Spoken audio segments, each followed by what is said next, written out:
Family কার্ডে কোনো ধরনের দুর্নীতি ও স্বজনপ্রীতি করার কোনো সুযোগ নেই বলে মন্তব্য করেছেন সমাজ কল্যাণ ও মহিলা ও শিশু বিষয়ক মন্ত্রী ডাক্তার AZM জাহিদ হোসেন।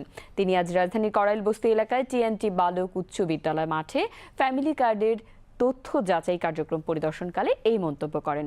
সমাজ কল্যাণ মন্ত্রী বলেন, ঢাকা 15 এবং ঢাকা 17 আসনের 5টি বস্তিতে আগামী 5 মার্চের মধ্যে ফ্যামিলি কার্ডের তথ্য যাচাই কার্যক্রম শেষ হবে।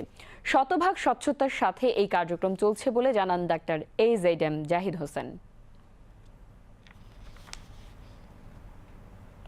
আমরা প্রত্যেক বাড়িকে আমরা টার্গেট করছি, 5 জনের একটা ফ্যামিলিকে আমরা একটা হাউস হোল্ড হিসাবে ইউজ করছি, এবং 5 জনের বেশি যখন হচ্ছে তখন এটা সেকেন্ড হাউস হোল্ড হবে। ওই ফ্যামিলির নামেই ওনার নামে অ্যাকচুয়ালি ফ্যামিলি কার্ডটা ইস্যু হবে, বাট ওই কার্ডের মধ্যে সমস্ত ইনফরমেশন থাকবে, এরর ফ্রি হবে, এবং এখানে ইনক্লুশন বা এক্সক্লুশনে কোনো ধরনের প্রশ্ন করার সুযোগ হয়তো বা খুব কমই থাকবে, কারণ এটা ইউনিভার্সাল এবং কোনো আপনার কালার দেখা হবে না।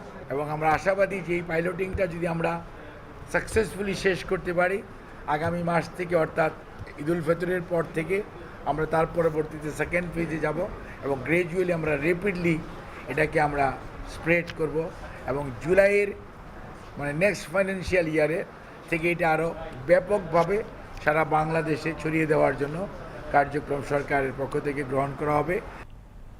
এ সময় সমাজ কল্যাণ মন্ত্রণালয়ের সচিব ডক্টর মোহাম্মদ আবু ইউসুফ ও সমাজসেবা অধিদপ্তরের মহাপরিচালক শাহ মোহাম্মদ মাহবুব উপস্থিত ছিলেন।